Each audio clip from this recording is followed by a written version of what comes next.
起来吧，随咱家前去沐浴更衣。李公公，秀禾呢？他为什么一直都没有回来？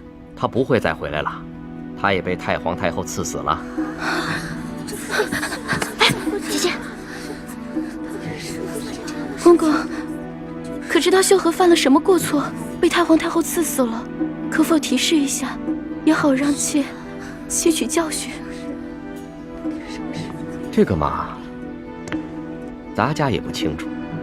主子们要赐谁死，那还不是一句话的事，谁又敢多问呢？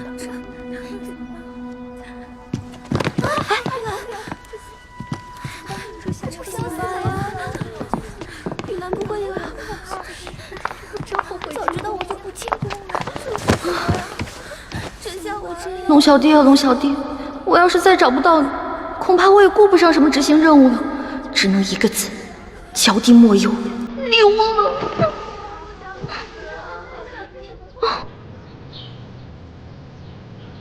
皇上有旨，宣易欢姑娘侍寝。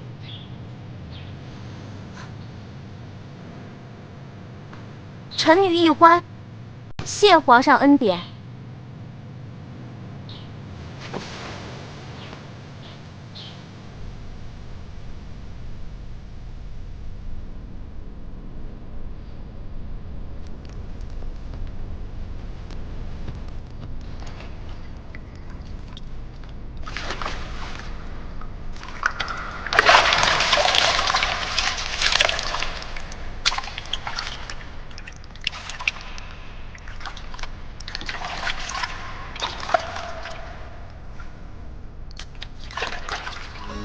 愿做他掌声的明珠。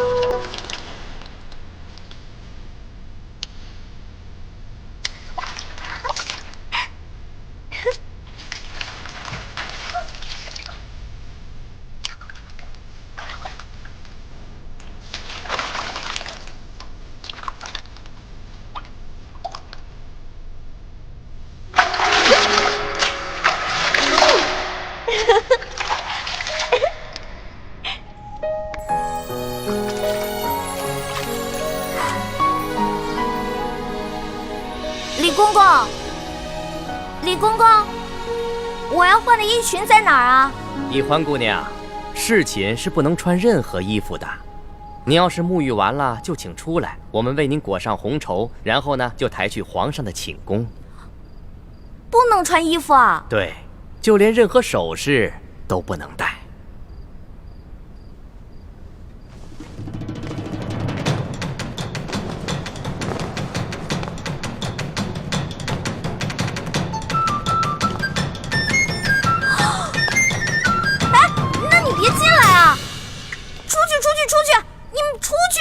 不行，必须由我们亲自给你裹好红绸，顺便检视一下易欢姑娘的身体皮肤状态，看看有没有突发的瑕疵，以防止易欢姑娘夹带其他的物品。那哪行啊，男女授受不亲。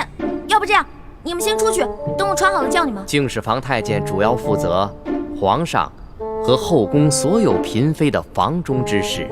易欢姑娘入宫之后，难道就没有学习过吗？学是学过了，但我现在不是还有点不习惯吗？这。哎，你们！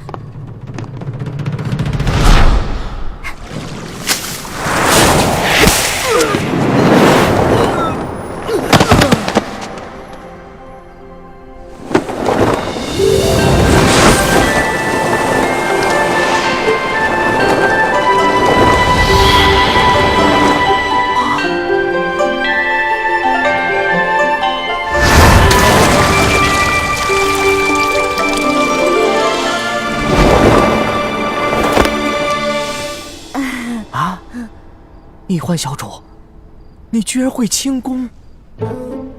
我爹啊是武将，所以从小呢，我跟他学过一些。公公啊，我也知道这宫里的规矩啊不能破，但是有的时候，咱是不是可以商量一下？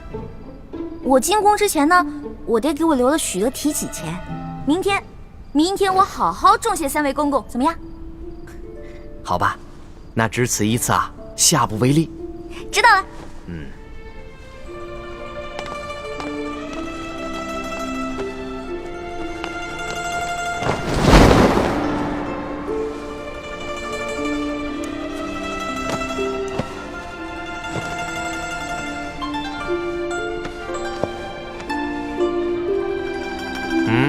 这。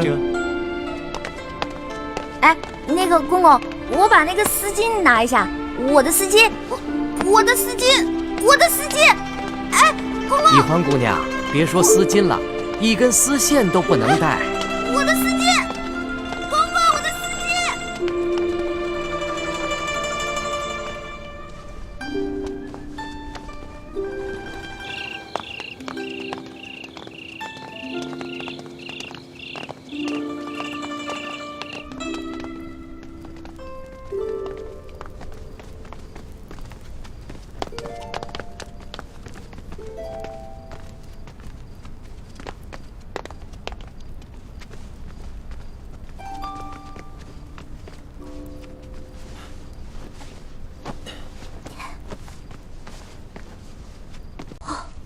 一欢姑娘啊，一会儿皇上可就来临幸你了，可千万不要忘了之前学过的规矩哦，好好的侍奉皇上。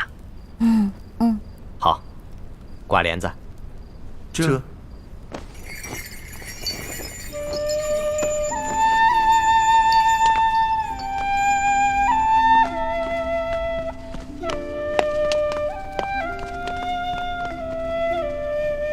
原来这就是皇帝的寝宫啊！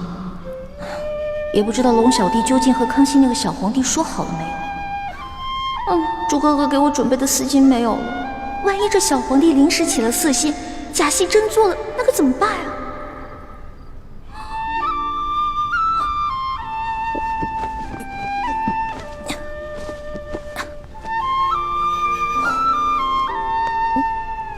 完了完了！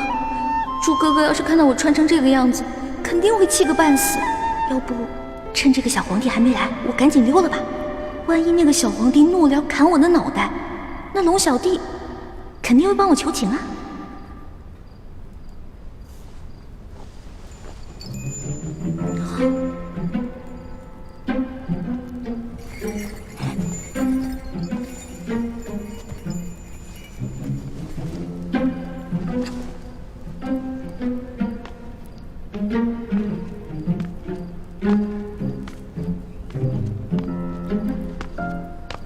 你要去哪儿啊？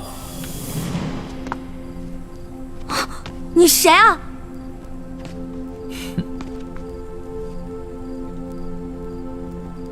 除了朕，还能有谁啊？你是皇上？你是皇上，为什么要戴面具啊？朕喜欢在临幸后宫嫔妃之时，玩一些有情趣的小游戏。臣女一欢叩见皇上，皇上万岁万岁万万岁！起来吧，这里又没有外人，不必那么拘束。谢皇上。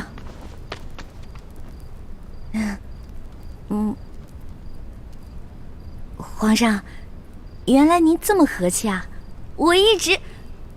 不，说错了，臣女是臣女。没关系，这里没有外人，朕允许你自称我，这样说起话来才更自在。对了，你刚刚要去哪儿啊？我刚刚觉得这屋太黑了，我打算出去找几盏灯，拿回来点一下。朕在就寝的时候啊，喜欢光线暗一些。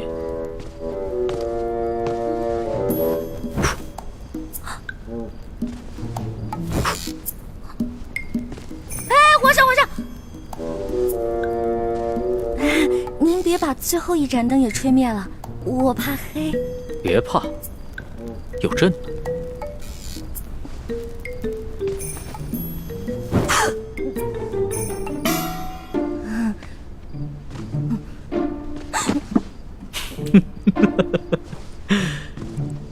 你看起来好像在发抖啊，很怕朕啊？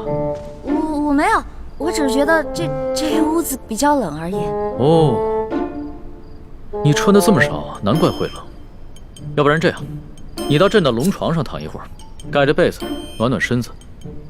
哦，让我上床，这小皇帝果然没安好心。我突然不冷了。那就让朕抱抱你，替你暖暖身子。你果然很怕朕啊！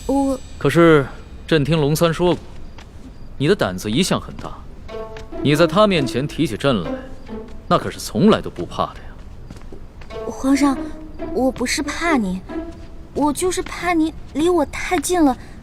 咱不是说好了的吗？朕和你说好了什么呀？不是我跟您说好的，是龙三跟你说好的。您忘了，咱们这次只是将计就计，您假装宠幸我，为了博取鳌拜的信任啊。今天晚上的事情是假的，不是真的。朕确实是和龙三定下了这条将计就计之策。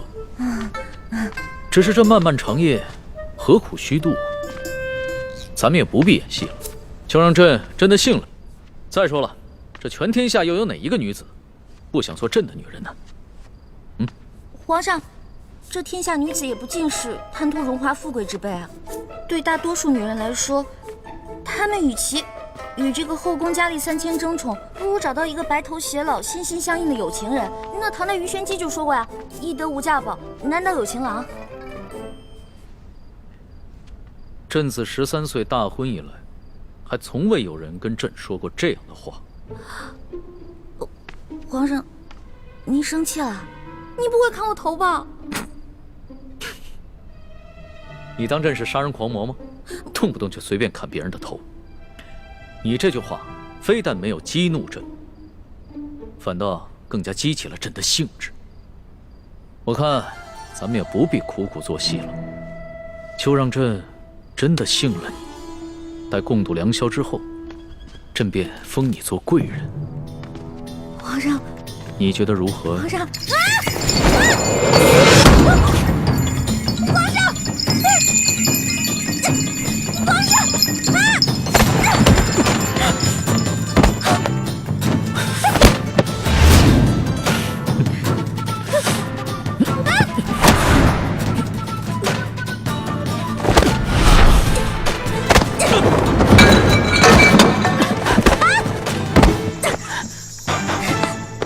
皇上，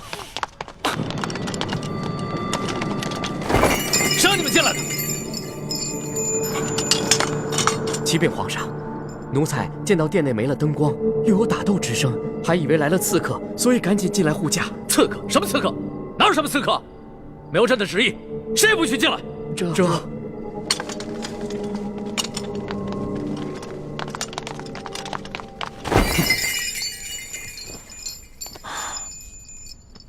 好了，别再动手了。再动手的话，真把你当刺客，你这颗脑袋就真的搬家了。你哭什么呀？皇上欺负人！朕怎么就欺负你了？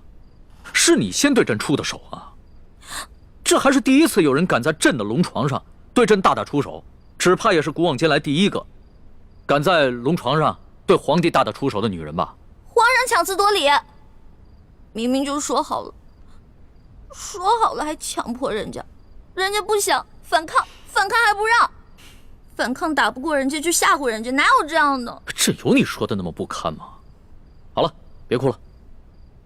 要是被外边的太监给听见了，不知道的还以为朕欺负你一个弱女子呢。那皇上你离我远点，我就不哭了。你让朕远点，朕就远点，那朕岂不是很没面子？龙小弟，你在哪儿啊？你还说皇上是个正人君子，结果皇上就欺负一个弱女子。来，好了，别哭了。哎，朕不跟你这个小女子一般见识。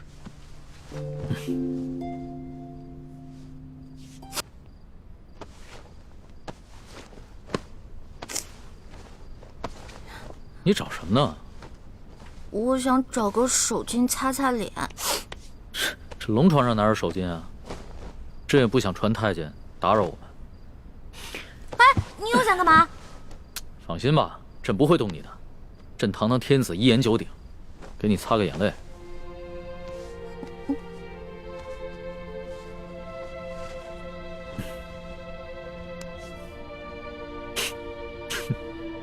看看你现在这副样子，亏龙三还说你是他的老大。哎，他是现在看到你哭得跟鼻涕虫似的，还不笑话死你？其实我在龙三面前好多都是吹牛的，我没有他说的那么勇敢，我也没有多少江湖阅历，我也从来没被哪个登徒子轻薄过，何况是被全天下最有权势的轻薄过，我能不害怕吗？朕听出来了，你是拐着弯儿骂朕是个好色轻薄的登徒子是吧？臣女不敢，臣女没这么说。皇上，臣女能不能请求皇上一件事啊？说来听听。您能不能别把今天晚上的事告诉我龙小弟啊？如果你告诉他的话，以后我就没脸在他面前充老大了。哎呀，朕又不是长舌妇，哎，不会告诉他的。哎，不过朕保全了你在结拜兄弟面前的形象，你要怎么答谢朕呢？皇上，您可是全天下最有权势的人，也是最有钱的财主，您就为这么点的小事勒索我一个身无分文、身无寸缕的小女子啊？又是朕的不是啊！你怎么说来说去都是朕的不是啊？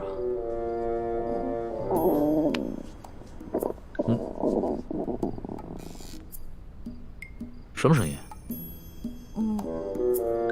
是我肚子叫。我今天晚上实在太紧张了，所以没有吃晚饭，现在特别饿。朕想起来了，你最大的爱好就是吃。龙三跟朕说过，你现在在替朕办差，朕也不能让你饿着肚子。说吧，想吃什么？谢皇上，我想吃烤鸭、炸虾丸子、蒸乳酪，还有黄焖小羊排，还有素八碟、珍珠翡翠羹、水晶包子豌豆黄，再加一壶桂花酿。哎，皇上，你怎么知道我喜欢吃什么呀？这个是龙三跟朕说的。龙三跟朕说呀，你们两个头2次见面的时候啊，你都在跟他抢吃的，朕听着有趣儿，所以印象也就特别深刻。这个龙三，以后再也不理他，怎么把我什么都告诉人家？朕可不是人家，朕是皇上。来人，掌灯，传膳。倾城，你进宫的这些日子以来，过得还好吗？我不得不离开你们这些亲人朋友，来到这个活死人墓一样的紫禁城，和成百上千的女人争奇斗艳，来取悦我们最大的敌人。你说我能过得好吗？对不起，倾城，要你冒名顶替舒婉欣进宫的方案，我本来是不同意的。可这是6位师傅一致的决定，我也无力反对。大师兄，你不必自责。就算你反对，我也会主动要求进宫的。毕竟我们这些在明珠谷长大的孩子，没有一个人能为自己活着。就连单纯任性的小师妹，不也阴差阳错的进了宫吗？是我太无能了，还要让你们几个女孩子冒这样的风险，忍受这样的侮辱。今晚，一欢也要被召去侍寝了，也不知道现在怎么样了。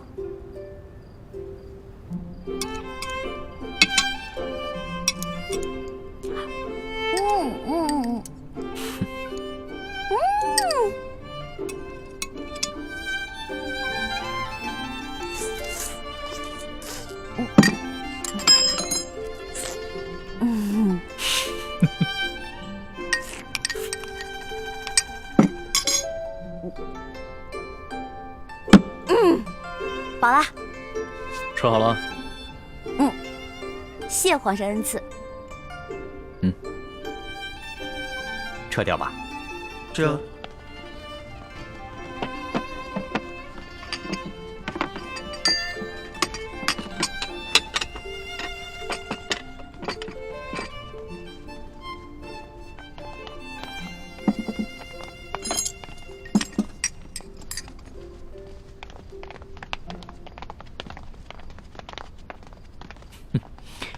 看你吃东西啊，还真是有趣儿。你一个女孩居然能吃得这么香，你这小小的肚子里，到底是怎么装得下这么多东西的呀？要论得上吃啊，这朕的整个后宫，无人及得上你。哎呀，那是他们装的。因为您是皇上嘛，他们在军前得注意自己的礼仪，所以要压制自己的食欲嘛。孔圣人也说过呀，人生3大乐趣，食、色、性也。所以呢，这个美食是人生最大的乐趣之一。说得对。食色是人之本性，现在食之乐趣你已经享受过了，要不要再享受一下色之乐趣啊？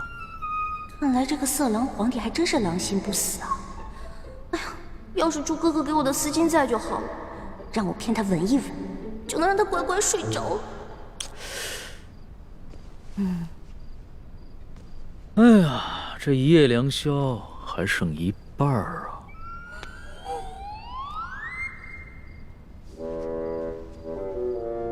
你要不要到朕的龙床上休息一下？哎呦呵！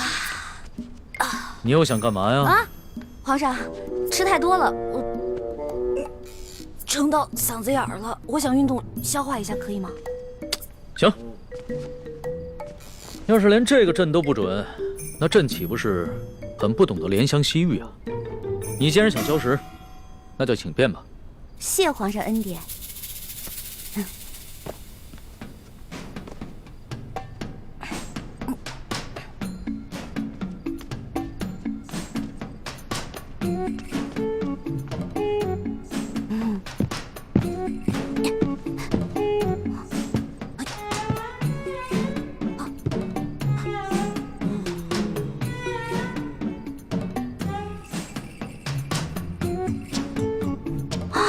色狼皇帝还真是耐心啊！看来是打定主意要吃了我总不能就这么运动一晚上吧？这可怎么办？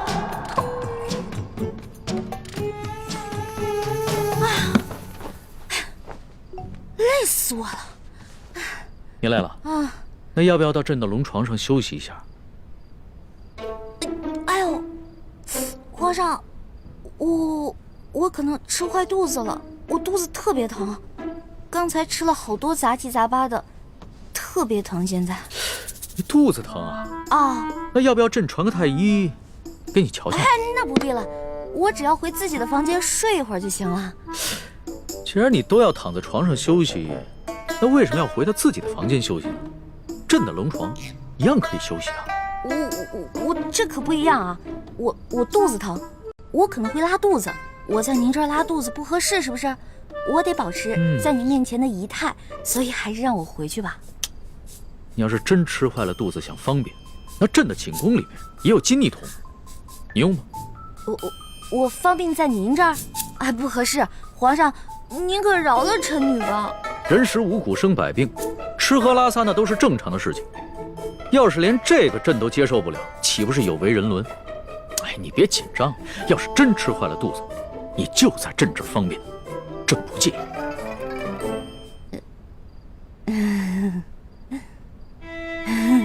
你看着我干嘛呀？黔驴技穷了，是吗？这个色狼皇帝想吃了我，门儿都没有。哎，有了，我可以骗他行酒令，我灌醉他。为什么又不说话了？是不是又在想什么花招啊？哎，皇上，咱们玩耍骰子赌酒吧。这样。咱们赌，如果你赢了，我就听您的上龙床；但如果你输了，您就让李公公送我回去，怎么样？敢不敢赌啊？这倒是挺有趣的，还从来没有人敢跟朕耍骰子赌酒的。好，朕就依你。来人，上一壶酒，再加2副骰盅。哎，等一下，上一坛酒。皇上要喝酒，咱们就喝大的。杯算什么呀？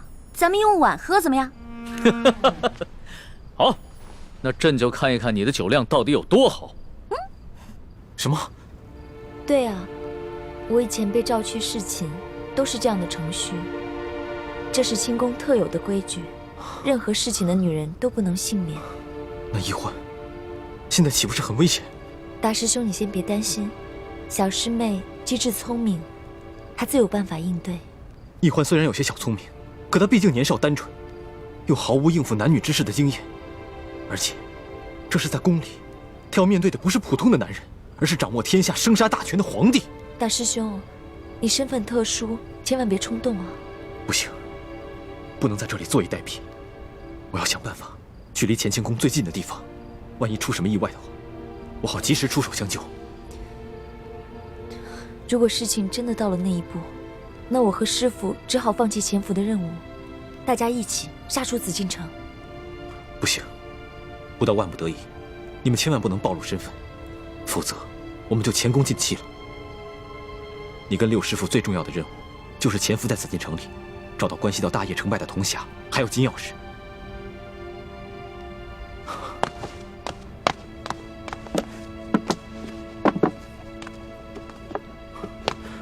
我先走了，你多保重。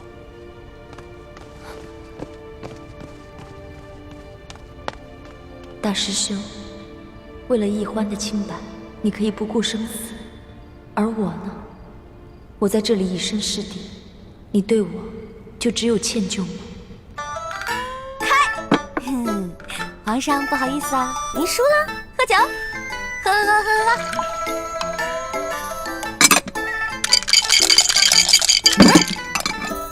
皇上输了，接着喝。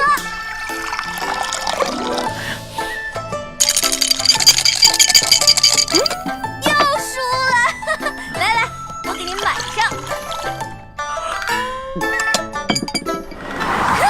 又输了，输了，又输了，输了，接着喝。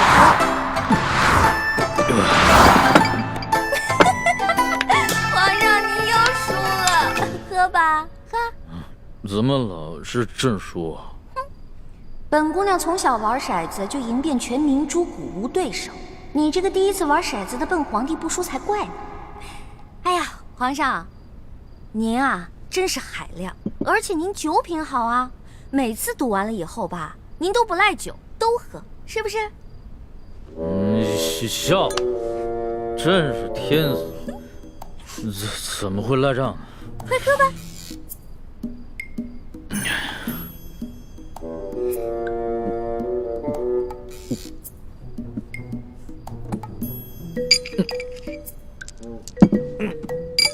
皇上，咱们再来一局呗。不行，皇上，不行，真不行。哎，去哪儿啊？这酒还没喝呢，皇上。哎，皇上，皇上。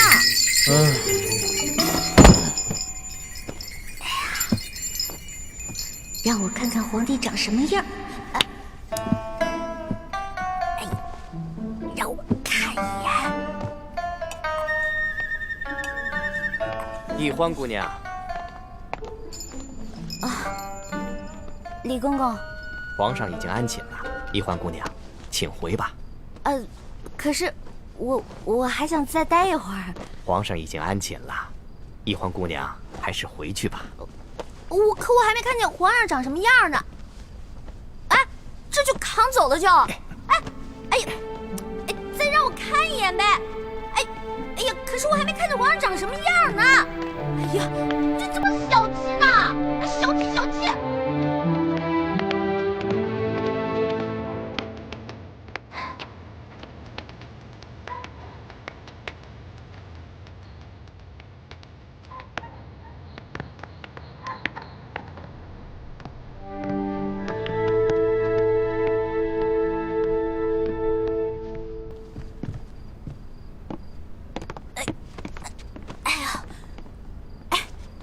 李公公，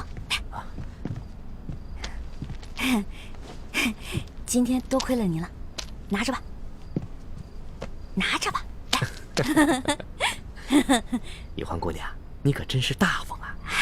今天我看皇上对待易欢姑娘，比封了正位的娘娘还要特殊。易欢姑娘日后一定能够飞黄腾达。多谢李公公啊！这假如以后皇上再传我侍寝的话，还得有劳李公公多多照顾。小小诚意，小小诚意啊！等我以后飞黄腾达了，少不了你的好处。好说，好说。一欢姑娘，这时候也不早了，快歇着吧。好嘞，好嘞，我走了。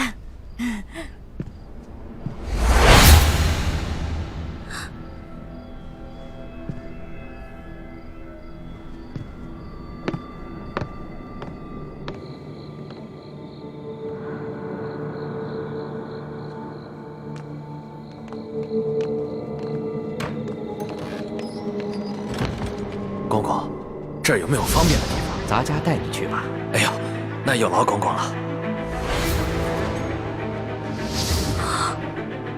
原来这个李公公就是鳌拜埋伏在皇上身边的内线，那他肯定早就得到了鳌拜的指示，所以才会不动声色的关照我。别怕，是。你怎么穿成这样？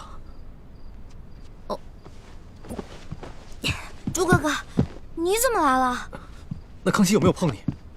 我刚才去见了倾城才知道，原来这宫中给皇帝侍寝，居然要脱光，再由太监用红绸裹着送到龙床上。你没事吧？哎呀，我没，哎呦，我当然没事了。真的没事？听倾城说，侍寝的时候连一根丝线都带不进去，我给你的蒙汗巾肯定也带不进去吧？那你怎么应付他？我就不信，那康熙看到你这个样子，他会不动心吗？他刚开始是有点动心，对我有点动手动脚的。不过我后来跟他提龙三了，我说我们这是假戏，不能真做。后来他就没怎么样了。真的？真的。朱哥哥，你要是再怀疑我的话，那我可生气了。对不起，欢梅，是我错了，我相信你就是了。这次是我太大意了。如果那康熙再找你侍寝，我得赶紧想一个法子，确保万无一失。哎，朱哥哥，你先别着急嘛，我有重要的事情要告诉你。我才发现，原来这个李公公就是跟鳌拜勾结的内奸，怪不得李公公今天这么照顾我呢，肯定是鳌拜提前跟他打过招呼了。原来李公公就是鳌拜埋在康熙身边的棋子，此事万万不能让康熙知道。为什么呀？如果我们跟龙三说了，让他汇报给康熙，不光龙三能立功，还能得到好多奖赏。我们可以拿着这些钱去买好多东西，分给谷里的兄弟姐妹啊。欢妹，你又犯傻了。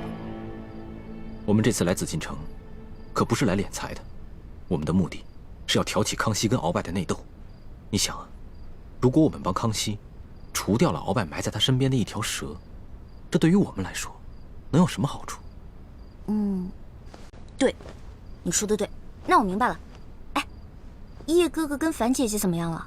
刚刚得到他们的消息，他们已经跟踪到了吴应奇的车队，正在想办法下手。我们在宫里的计划还挺顺利的，希望叶哥哥跟樊姐姐能顺利的找到1号金钥匙，这样我们就可以早日平安的团聚了。我先走了，早点休息。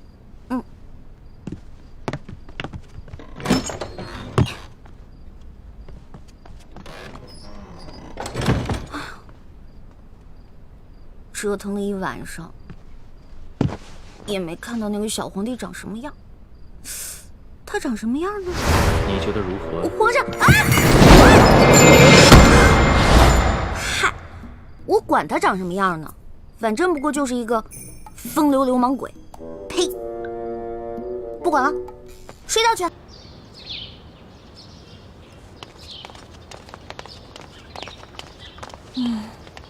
这个龙小弟怎么回事？还不来？气死我了！老大，哎，放手，待会儿被人看见了，咱俩都有麻烦。我问你，为什么让我等那么久啊？哎呀，你还说呢？要不是昨天晚上你把皇上灌多了，啊，今天我值班，他没醒的话，我能擅离职守吗？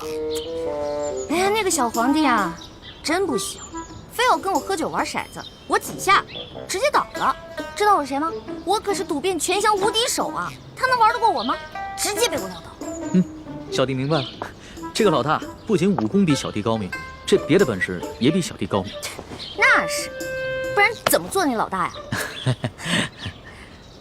来啊，来，啊，过来，说句话。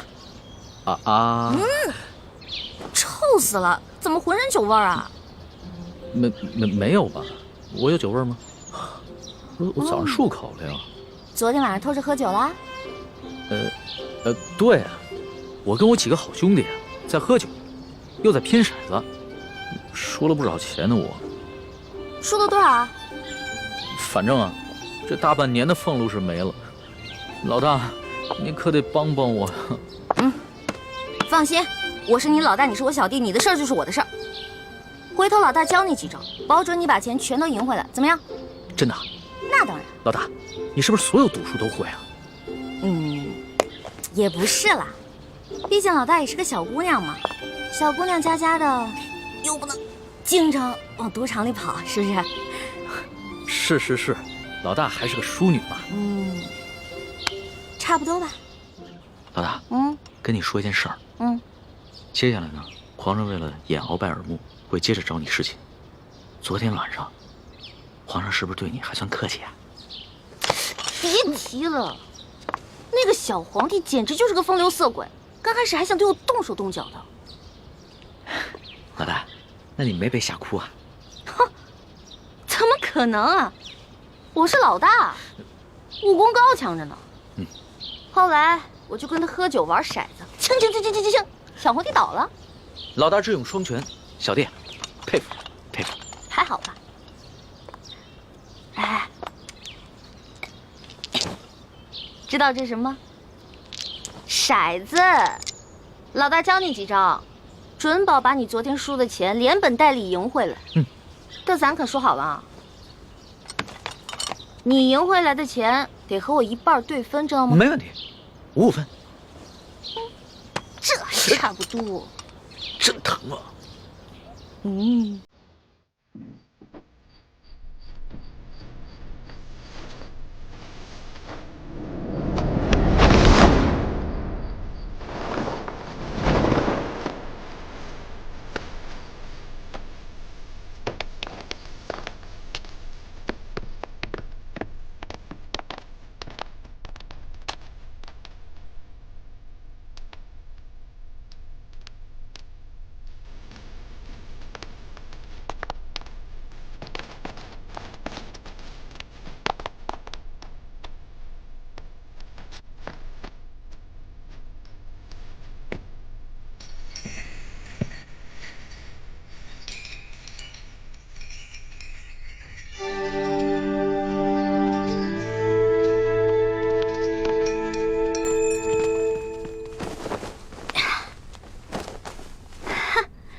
这下万无一失了。什么万无一失啊？皇上。没什么。皇上，您要是想安寝的话，我就下去，您躺在这龙床上，然后1个时辰以后，让李公公把我抬回储秀宫就行了。朕还不大耳今天呢，朕还不想睡觉。说吧，今晚想吃一些什么？不瞒皇上说，昨天吃太撑了，结果今天积食一天，什么都吃不下。你要不要朕选个太医给你瞧瞧啊？不用了，宣太医又得吃药，我这从小到大吃药，我都害怕了。我看你这活蹦乱跳的，也不像有什么病症，为什么从小到大要吃药啊？我不有一个头疼的隐疾啊，这病起来吧，简直要人命。我爹呢，从小给我找了好多郎中，所有郎中都说无药可治，只有一个郎中说可以治，但是他说的是个偏方，而且这个药引实在太难弄了。什么药引这么难找？你告诉朕，朕给你找。谢谢皇上，还是算了吧。算什么算？快说。这个药引就是龙珠。龙珠？什么是龙珠啊？就是皇上的眼泪啊，是您的眼泪啊。不过您是皇上，您是天子，您怎么可能为我流泪呢？那这就有点难办了。说实话呀，朕从小长大，除了8岁的时候，父母双亲薨逝以外，还从来没有掉过眼泪呢。哎，没事儿，这只是个传说，奴婢都不放在心上，皇上就更不用当真了。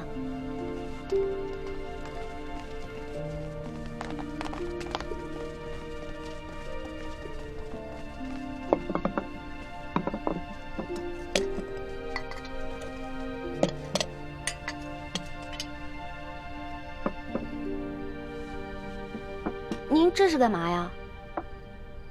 昨天晚上朕输得一塌糊涂，所以啊，朕今天想挽回个面子，你敢不敢再跟朕赌一把酒啊？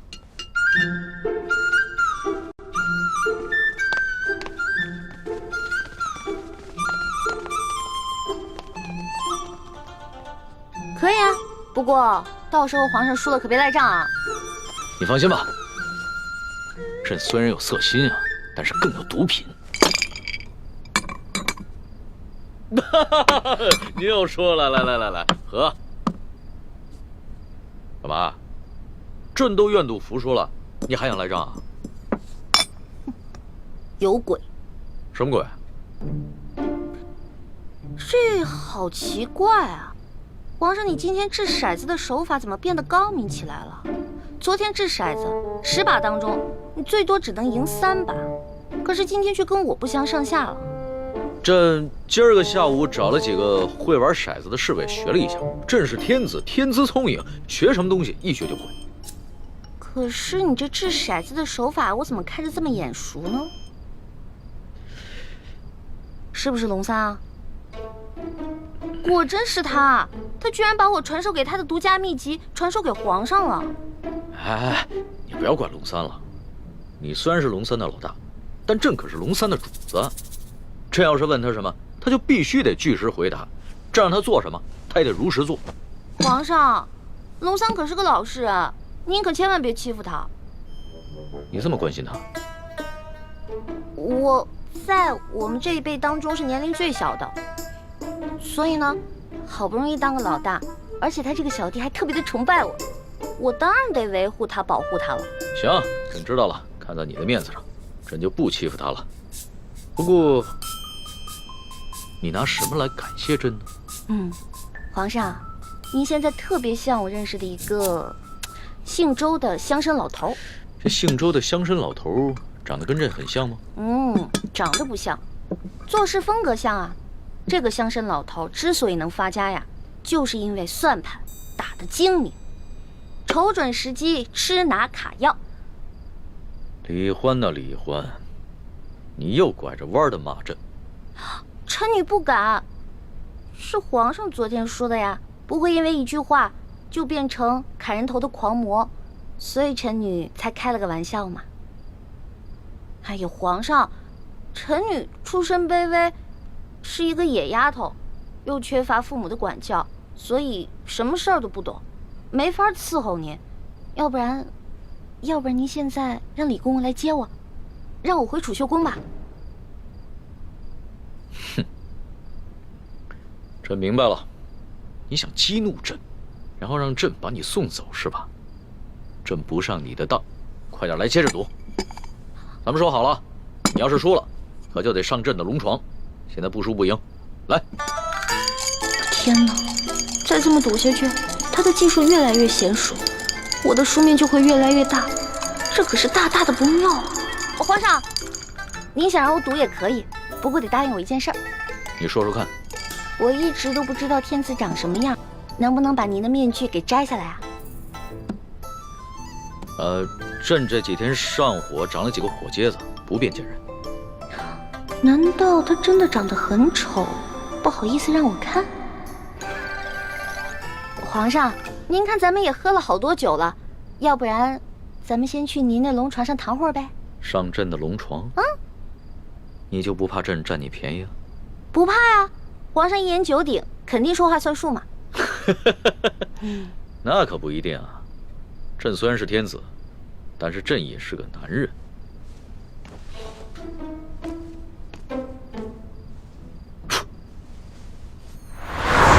哎，你不是很怕黑吗？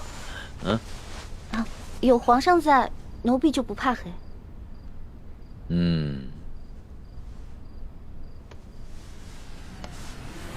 不对，有鬼。哪儿来的鬼啊？你不是一向很害怕朕的亲近吗？啊，朕知道了，你一定是想出了什么新招来对付朕，对吧？哪儿有啊？皇上，我怎么闻到这屋里有一股香味儿啊？香味儿？朕的龙床上哪有什么香味儿啊？倒是你身上有一股淡淡的清香。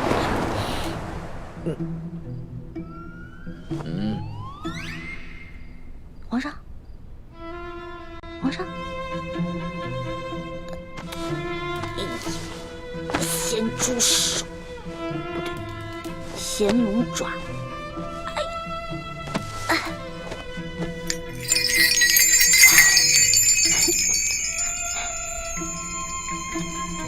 不对啊，我这么着急拉铃干嘛？先看一看这小皇帝长什么样，一直戴着面具，得多丑啊！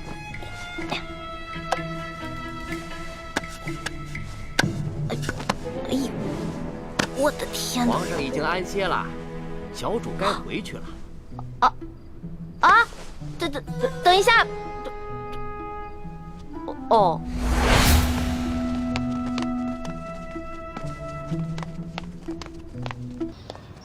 这个龙小弟又迟到，看我一会儿怎么教训你。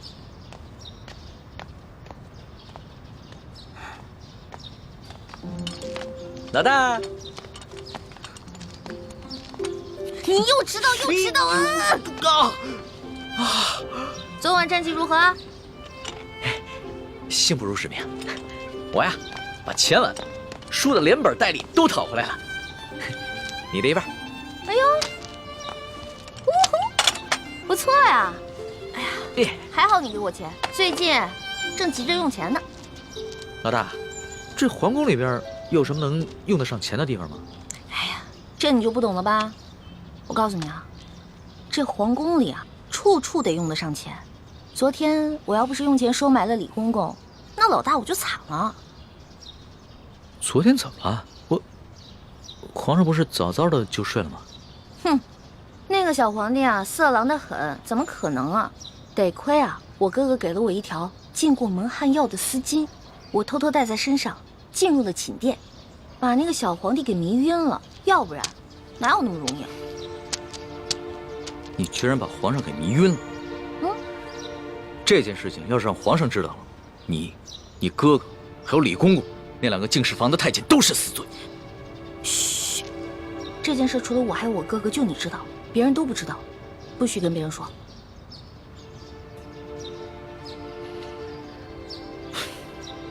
老大，你不应该告诉我，陷我于两难。如果我跟皇上说了，那就是对你不义；如果不说，那就是对皇上不忠。我又不是去害皇上，我是为了自保。哎，你可别为了你的主子皇帝出卖我啊！如果真是那样的话，那我可就跟你割袍断义了啊！老大，不是我说你，你也太任性妄为了。要不是我在皇上面前说你好话，你有几个脑袋也早就掉干净了。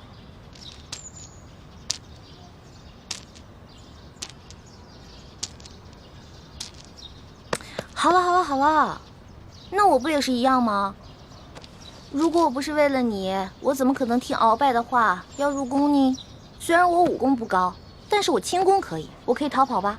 我不都还是为了你吗？行，就冲着老大对我这份情谊啊，我说什么也要在紫禁城里面保护你的安全。但是咱俩可说好了，你可不能做什么太过分的事情，尤其是不能伤害皇上，要不然的话，连我都保不住你，明白吗？放心吧，其实我这个人吧，挺怕死的。再说了，我怎么可能连累我的龙小弟呢？还是老大够意思。这脑袋长得真像鸡蛋。老大，这2个晚上和皇上相处下来，你觉得他怎么样？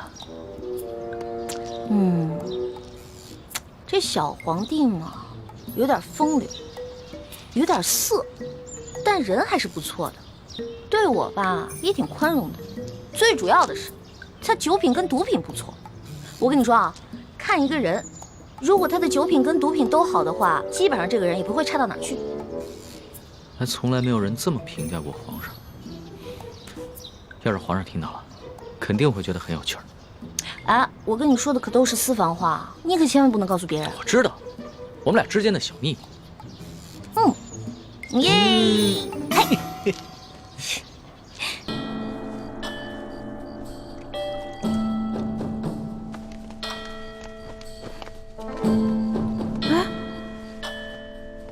我的衣服和丝巾呢？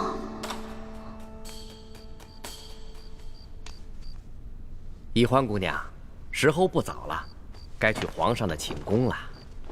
哎，等一下，李公公，我放在这儿的衣服跟丝巾呢？宜欢姑娘，反正也用不着了，我就让宫女们都拿去清洗了。别呀，我还得用那条丝巾呢。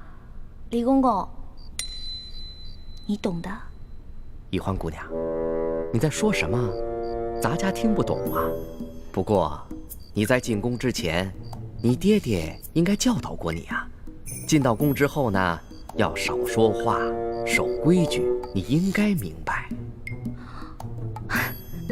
李公公，您不会是把我那条丝巾故意拿走的吧？侍寝的时候啊，什么都不能带，这是宫中的规矩，所有人呐都要遵守。完了完了，这下完了，怎么办呢？今晚没了丝巾，哎呀，李公公这个家伙，肯定是识破了我的丝巾有迷药，怕他干洗。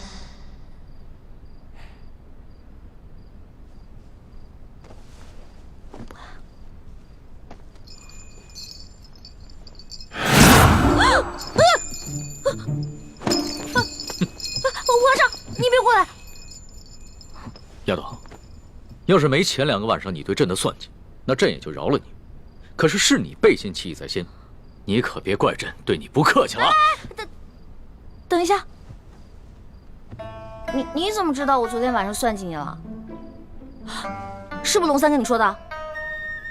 这个死龙三，什么都跟你说了，我再也不理他了。你就别埋怨龙三了，要不是他的话，朕岂能容你这么胡闹？哎，停！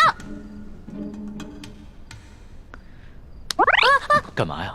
你还想跟朕比试武功啊？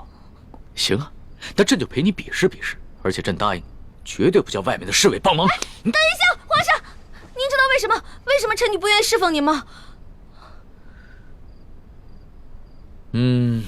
你跟朕说，易得无价宝，难得有情郎，难道你有心上人了？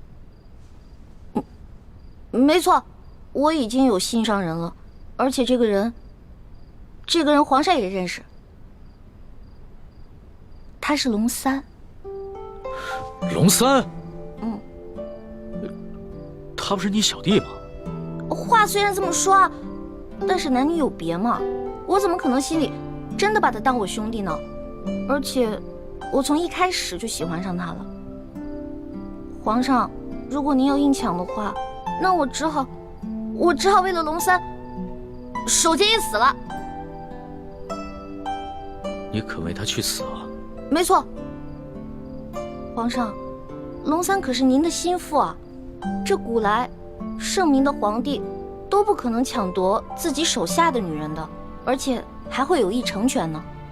再说了，您后宫佳丽3000，何必为了我这一个小小的秀女而伤了龙三的心呢？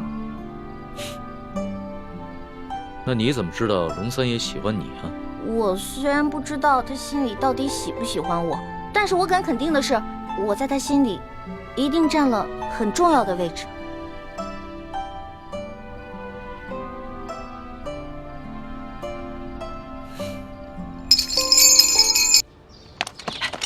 老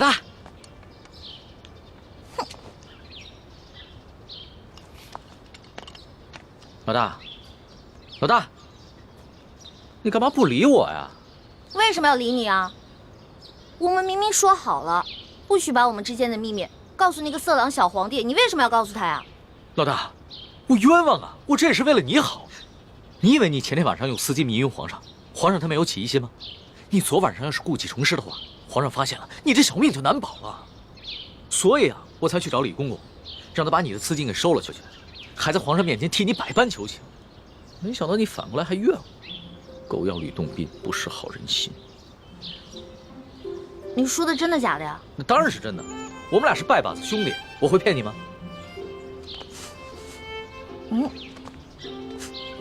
昨晚又喝酒了？没有，嗨，我哪能天天不务正业的喝酒赌博呀？我是啊，昨天晚上一个人在房里边高兴，自己喝酒呢。呀，发生什么喜事了？来听听。昨晚你回了储秀宫以后，皇上把我给召了过去，把你跟他说的话都跟我说了。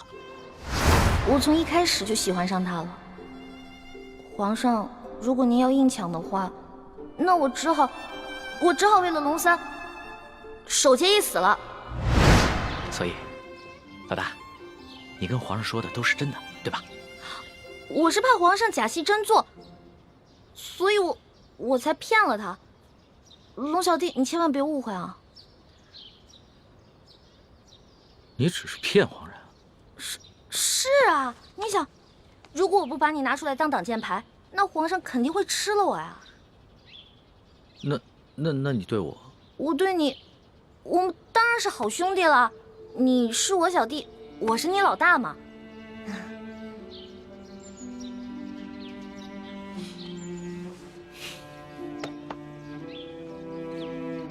怎么了？你生气了？不是生气，也许你就是情窦未开，说了你也不懂，或者是你根本就是在装傻，所以不论我怎么说，你都会装着不懂。我们两个不是一直挺好的吗？我们俩是兄弟，这样相处不是也一直挺好的吗？那是以前，那是我还以为你是个男人的时候。可你现在呢，就是一个明艳动人、活泼可爱的女子，我怎么把你当成同性兄弟看待啊？龙小弟，我忘了告诉你了，我其实从小就许配给人家了。